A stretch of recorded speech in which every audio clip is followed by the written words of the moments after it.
رابعہ حضرت رابعہ رحمۃ اللہ علیہا ایک اللہ کی نیک بندی گزری ہے. اس نے بہت اپنی زندگی میں اللہ کو یاد کیا. اپنی خادموں کو وصیت کی تھی کہ جب میں مر جاؤں, دنیا سے چلی جاؤں, تو جہاں میں رہ رہی ہوں یہیں پہ مجھے دفن کر دینا اور اعلان نہ کرنا, کسی کو پتہ نہ چلے کہ میری موت کب آئی ہے. فرماتے ہیں کہ اس کی خادمہ نے وصیت کے مطابق ایسا ہی کیا. جب ان کو دفنا دیا اس کی خادمہ نے خواب میں دیکھا کہ اس نے بڑے خوبصورت کپڑے پہنے ہوئے ہیں اور جنت کے باغات پر وہ پھر رہی ہے. خادمہ نے پوچھا کہ رابعہ آپ کو یہ مقام کیسے ملا؟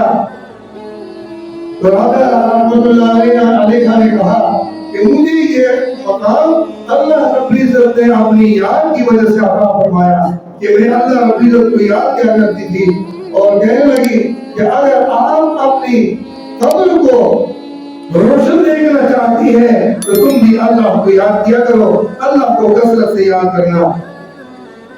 حضرت باعث بستانی رحمۃ اللہ علیہ اپنی زندگی میں بہت اللہ کو یاد کیا کرتے تھے, بڑے اللہ رب العزت کے ولی تھے اور اتنا اللہ کو یاد کیا کہ ان کا ایک مرید تھا, جب ان کے سامنے آتا تھا تو حضرت پوچھتے تھے کہ بھائی آپ کا نام کیا ہے؟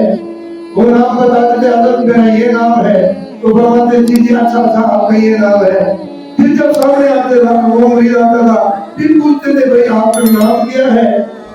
تو پھر نام بتاتے تھے کہ حضرت میرا یہ نام ہے, اچھا آپ کا یہ نام ہے. ایک دن اس مرید نے پوچھا کہ حضرت 20 سال آپ کی خدمت میں گزر گئے اور ابھی تک آپ نے میرا نام یاد نہیں کیا. تو حضرت باعزید بستانی رحمۃ اللہ علیہ نے فرمایا کہ بھائی ایک نام میرے دل میں ایسے آ گیا ہے کہ اس نام کے علاوہ کوئی نام میرے دل میں آتا ہی نہیں. ایک نام میرے دل میں ایسے آیا ہے کہ اس نام کے علاوہ میرے دل میں کوئی نام آتا ہی نہیں ہے. اور حضرت امداد اللہ مہاجر مکی رحمۃ اللہ علیہ بھی ان کا ایک داماد تھا. وہ جب بھی سامنے آتا تو ان سے پوچھتے میاں آپ کا نام کیا ہے؟ وہ اپنا نام بتا دے, حضرت میرا نام یہ ہے. تو اچھا کہتے اچھا آپ کا یہ نام ہے. پھر پوچھتے کہ جب سامنے آتے پھر پوچھتے میاں آپ کا نام کیا ہے؟ پھر نام وہ بتا دیتے تھے. تو انہوں نے کہا کہ حضرت میں آپ کا داماد, اتنے سالوں سے آپ کا داماد ہوں, حضرت آپ نے ابھی تک میرا نام یاد نہیں کیا. انہوں نے بھی یہی جواب دیا تھا کہ میاں جب سے اللہ رب العزت کے ساتھ دوستی لگ گئی ہے, جب سے اللہ کا نام میرے دل میں آ گیا ہے, اس وقت سے میرے دل میں کوئی نام آتا ہی نہیں ہے. اللہ اکبر.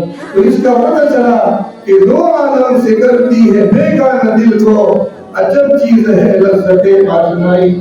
میرے دوستو جب اللہ کے نام کی لذت بندے کو نصیب ہو جاتی ہے اس بندے کے دل میں کوئی اور نام نہیں آتا. حضرت مولانا اشرف علی تھانوی رحمۃ اللہ علیہ وہ کسی کا نام یاد نہیں کرتے تھے, ہر بندے سے پوچھتے تھے آپ کا نام کیا ہے, لوگ ان کو بتاتے حضرت بارہا آپ کو نام بتا چکے ہیں, حضرت آپ کو نام یاد نہیں رہتے. حضرت فرماتے تھے کہ بھائی اللہ کی یاد کے علاوہ ہم کس کا نام یاد کر لیں, اللہ کے نام کے علاوہ کس کا نام ہم یاد کر لیں, بس ایک ہی نام ایسا ہے اتنا پیارا لگا ہے کہ ہمیں اس نام کے علاوہ کسی کا نام یاد نہیں رہتا.